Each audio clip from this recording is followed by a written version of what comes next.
Hey guys, कैसे हैं आप लोग। आई होप आप सबकी ट्रेडिंग अच्छी चल रही होगी और अब आपका पोर्टफोलियो अच्छा प्रॉफिट में आ गया होगा।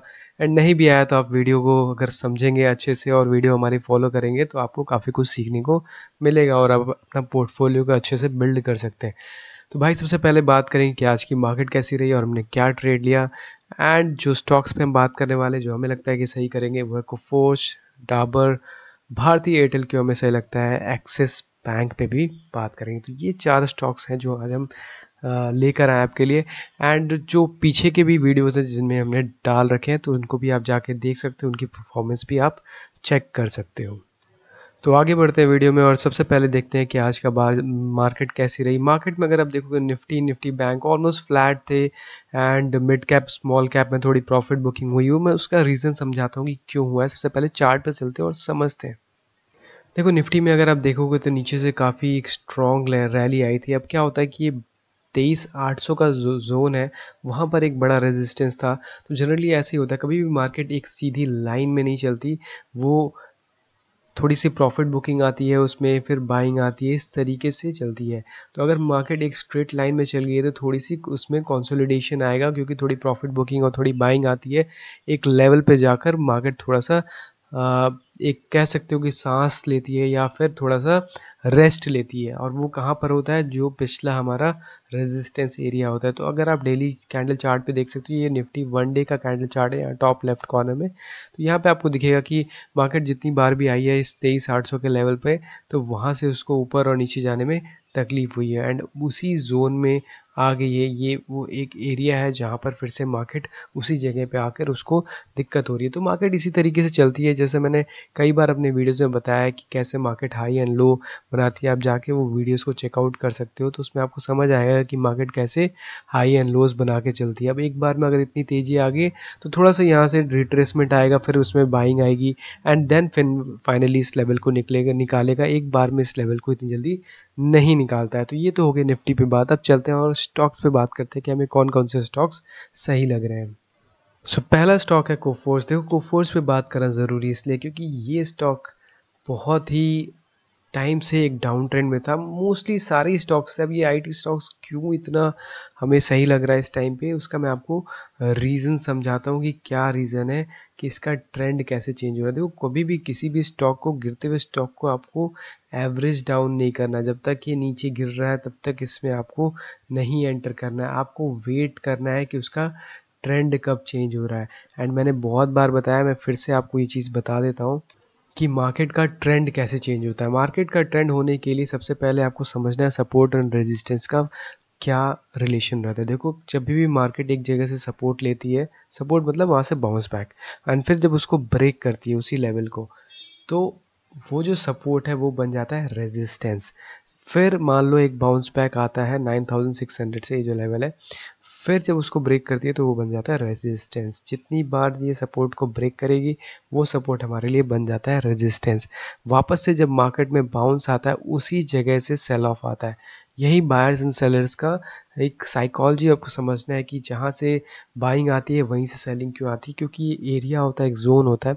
एंड मान लो यहाँ से सेल ऑफ थोड़ा सा आता है बट उसके बाद मार्केट वापस से उस एरिया को क्रॉस करने लग जाती है, तो इसको बोलते हैं कि एक ब्रेकआउट हो रहा है या एक ट्रेंड चेंज हो रहा है। मतलब जो मार्केट यहाँ से नीचे आ रही थी वो मार्केट का अब डायरेक्शन चेंज हो रहा है और अब इसमें आप बाई कर सकते हो, क्योंकि अब आप फॉलिंग नाइफ कैच नहीं कर रहे और आप नीचे बेस बनने के बाद एंट्री कर रहे हो, आप ट्रेंड चेंज होने के बाद उसमें एंट्री ले रहे हो। तो यहाँ भी वही चीज़ हुआ है। अगर आप थोड़ा सा इसको समझोगे कि कैसे इसका चार्ट का स्ट्रक्चर काम कर रहा है, तो देखो इसमें लगातार नए लो बन रहे थे।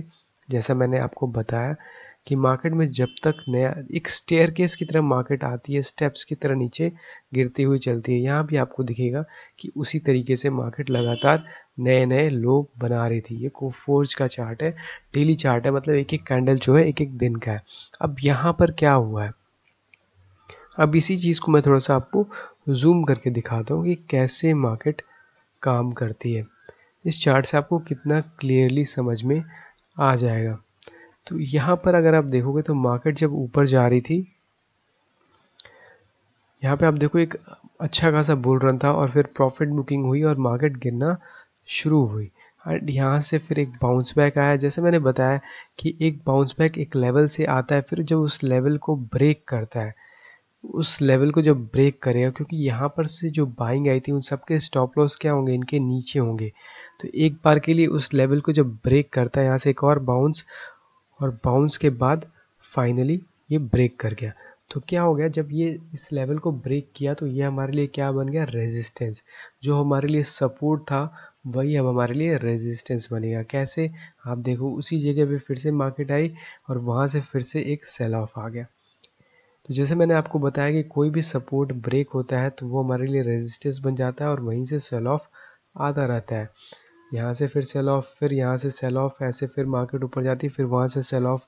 लेकिन अगर उसके ऊपर उसको तोड़ के उसके ऊपर जाने लगे मार्केट तो इसको बोलते हैं ट्रेंड का चेंज होना। यहाँ पर आपको दिखेगा कि ये कैंडल जो है ये बता रहा है कि मार्केट का ट्रेंड चेंज हो रहा है। अब इसी को हम थोड़ा सा अच्छे से इस चार्ट को वापस ही, तो मैंने जूम किया था लेकिन इसको अगर आप समझोगे थोड़ा सा ध्यान से तो आपको समझ आएगा कैसे इसका ट्रेंड चेंज हो रहा है।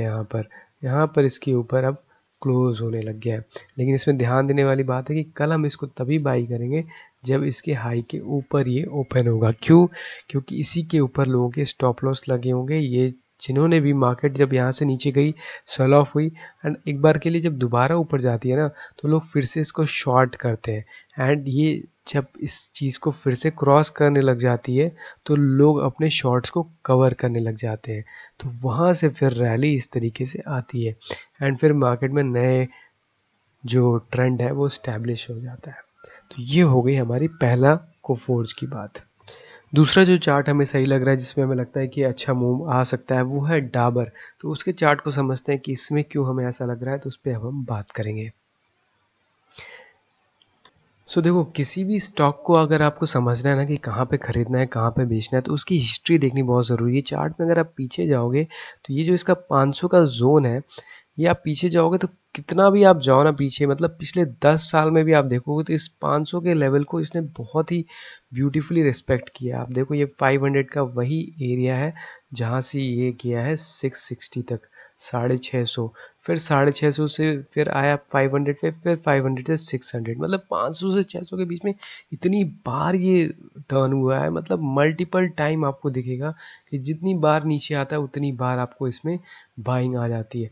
तो उसी जोन पे अब हुआ क्या है यहाँ पर कि कैसे इसको हमें समझना है कि इसका ट्रेंड कैसे चेंज होता है।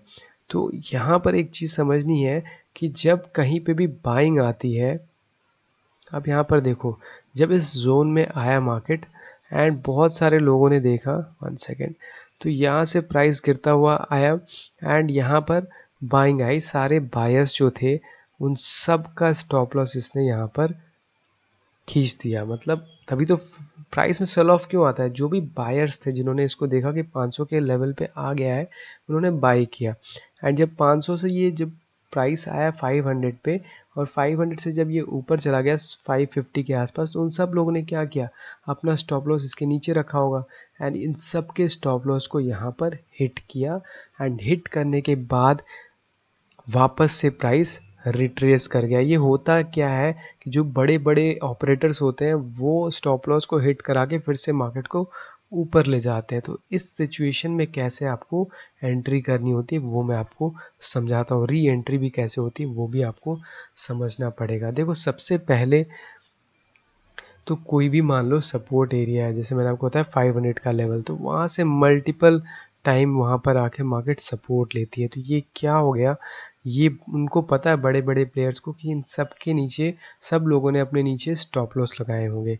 तो मार्केट को वो इसके नीचे ले जाते हैं, उन सब के स्टॉप लॉस हंट करते हैं और उससे क्या होता है, उनको लिक्विडिटी मिलती है, उनको वॉल्यूम मिलता है, उनको मिलती है सस्ते दाम में प्राइस, क्योंकि वो लोग अपने प्राइस को एग्जिट कर रहे होते हैं, रिटेलर्स या बड़े बड़े म्यूचुअल फंड्स। लेकिन जो स्मार्ट प्लेयर्स होते हैं उसी जगह पे अपनी बाइंग करते हैं। तो इसीलिए यहाँ पर आपको बाइंग दिखेगी। अब यहाँ समझने वाली बात यह है कि अगर ये सेल ऑफ आना होता, अगर मार्केट को नीचे जाना होता, जैसे इस लेवल के पास आकर इसको ब्रेक किया तो यहाँ से ही नीचे चला जाता है। मैं आपको वापस से एक बार और समझाता हूँ कि क्या होता है, सपोर्ट एंड रेजिस्टेंस कैसे काम करता है। मान लो कोई बहुत इंपॉर्टेंट एक सपोर्ट एरिया है, इस सपोर्ट एरिया को मार्केट ने ब्रेक किया, ब्रेक करके नीचे चला गया।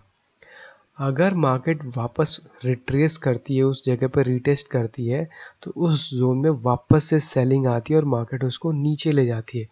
लेकिन यहाँ पर वो नहीं हुआ है। यहाँ पर इस 500 के लेवल को देखो, मार्केट एक बार के लिए उस जगह पे आई, फिर एक बाउंस करने के बाद आप देखो जब उसको नीचे क्लोज हो गई है, कितना नीचे गई, 480 तक, 20 रुपये तक, तो मतलब 3 दिन तक इसके नीचे गई। तो वापस जब यहाँ पर गई तो फिर से एक सेल ऑफ आना चाहिए। थोड़ा सा आया है, आप यहाँ देख सकते हो, थोड़ा सा रिट्रेसमेंट आया है, लेकिन उसके बाद आप देखो प्राइस वापस से इसके ऊपर चला गया, मतलब प्राइस फिर से इसके ऊपर आ गया है।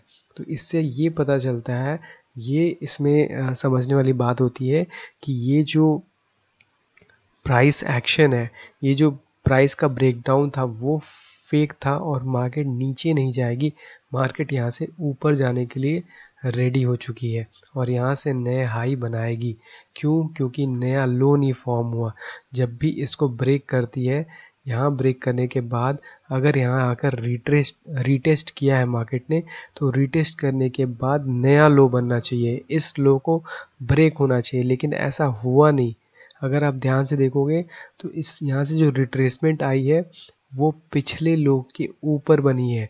तो मार्केट का सबसे थंब रूल ये कहता है कि मार्केट को अगर नीचे जाना है तो वो नए लो बनाता जाएगा, ना कि नए हाई बनाएगा। समझ रहे हो आप ये बात? तो जब मार्केट किसी सपोर्ट लेवल को ब्रेक कर रही है, जैसे इस लेवल को इसने ब्रेक किया, मान लो इस जोन को, एंड वहाँ पर आकर वहाँ से उसको घूम के और नीचे जाना चाहिए, बट ऐसा हुआ नहीं और वहाँ पर आकर मार्केट ने एक स्मॉल सा पुल बैक लिया और उसके बाद उसके ऊपर चला गया।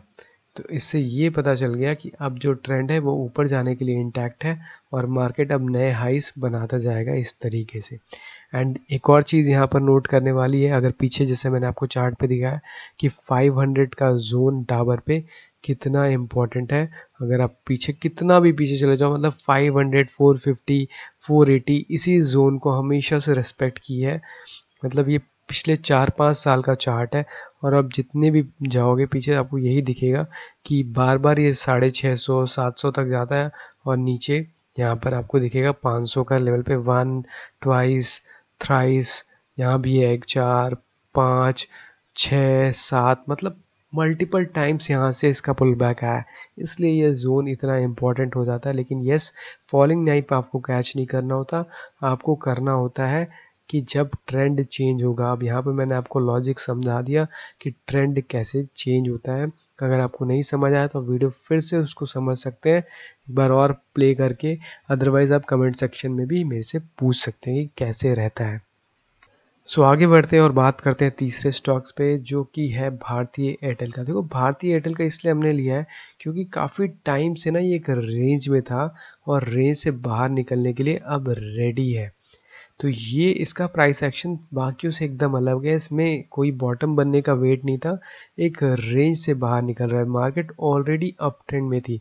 कोई भी स्टॉक कई बार क्या हो सकता है कि अप ट्रेंड में रहता है, उसके बाद एक कंसोलिडेशन में आ जाता है, एक रेंज में फंस जाता है और फिर जब उस रेंज से बाहर निकलता है तो फिर उसमें आप एंट्री कर सकते हो। यहाँ पर आपको दिखेगा कि ये अपने रेंज से बाहर निकल रहा है और ब्रेकआउट करने के लिए रेडी है। तो इसीलिए मैंने इस स्टॉक को लिया है कि 1700 के ऊपर भारतीय एयरटेल बहुत सही लगता है। अब जैसे जैसे ऊपर जाएगा आप इसको होल्ड करते जाओ, मार्केट में एक नए हाई नए लो ऐसे ऐसे फॉर्म होगा और अपने स्टॉप लॉस को इस तरीके से आप ट्रेल कर सकते हो। तो ये होगी भारतीय एयरटेल की बात जो हमने लिया। देखो अगर आप स्टॉक्स को सेलेक्ट करना आ गया ना तो आपको दिक्कत नहीं आएगी, आपको समझ में आना चाहिए कि मार्केट का लॉजिक कैसे काम करता है। अब जैसे अगला एग्जांपल है, ये है एक्सिस बैंक का चार्ट। इसमें अगर आप देखोगे ना तो ये एक इम्पॉर्टेंट सपोर्ट एरिया क्यों था वो मैं आपको बताता हूँ। देखो एक क्लस्टर था जहाँ पे मार्केट बार बार आकर और ऊपर जा रहा था एंड फिर वहाँ से ही यहाँ पर सेल ऑफ आया था। ये जो जोन था इस एरिया के ऊपर अब निकल चुका है। तो जैसे मैंने आपको कई बार बताया कि कोई भी सपोर्ट जब ब्रेक होता है ना, जैसे यहाँ पर है और सपोर्ट को ब्रेक करने के बाद फिर उस सपोर्ट के ऊपर जब मार्केट निकलती है तो मार्केट एक नई, जो मार्केट का ट्रेंड है वो चेंज होता है। मार्केट पहले डाउन ट्रेंड में थी, डाउन ट्रेंड से जब वो अप ट्रेंड में जाती है तब हमें उसको खरीदना होता है। तो अब ये एक्सिस बैंक का चार्ट हो गया है अप ट्रेंड में, अब हमें इसको खरीदना है। क्यों? क्योंकि जो भी इसका पिछला रेजिस्टेंस था उसके ऊपर मार्केट निकल गई है। तो इसमें क्या हो गया, अब जब इस रेजिस्टेंस को मार्केट ऊपर निकल जाएगी तो ये रेजिस्टेंस हमारे लिए बन जाएगा सपोर्ट। इसके नीचे आपको अपना स्टॉप लॉस लगाना है। मार्केट अब नीचे आएगी भी तो बायर्स वेट कर रहे होंगे, इसको और पुश करके ऊपर ले जाएंगे। तो ये लॉजिक काम करता है, ऐसे आपको स्टॉक्स को सेलेक्ट करना होता है। आई होप आपको काफ़ी कुछ सीखने को मिला होगा। वीडियो को ज़्यादा लंबी रखेंगे नहीं, मिलते हैं आपसे अगली वीडियो में, तब तक के लिए take care, see you and bye.